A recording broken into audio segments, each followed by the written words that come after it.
भगवान के विषय में कोई तर्क करने आवे ना, हाथ जोड़ लीजिए, जय सिया राम। आप जाइए विजेता बन के खड़े रहिएगा। शंकर जी कहते हैं राम अतर्क बुद्धि मन बानी। और जब साहब तर्क करने वाले को जीवन में कुछ मिलता उलता है नहीं।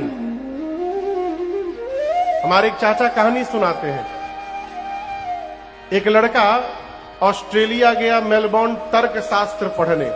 पढ़कर वापस घर आया।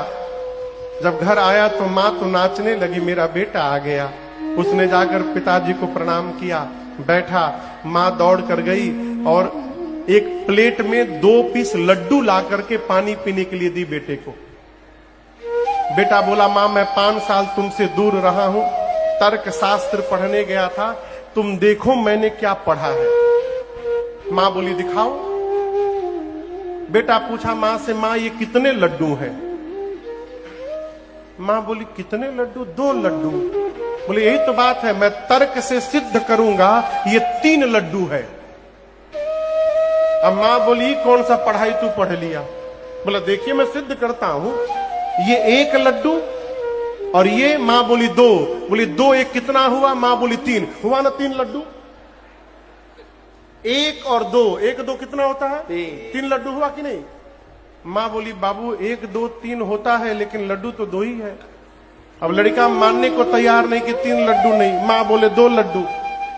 5 मिनट ये बहस चला। पिताजी बगल में बैठे थे, उठकर आए।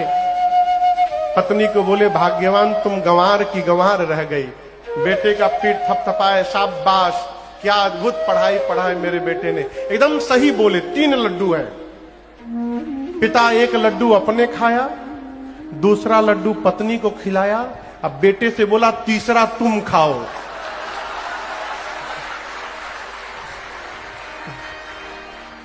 ये कथा कह रही है कि तर्क करने वाले को जीवन में हमेशा तीसरा लड्डू मिलता है।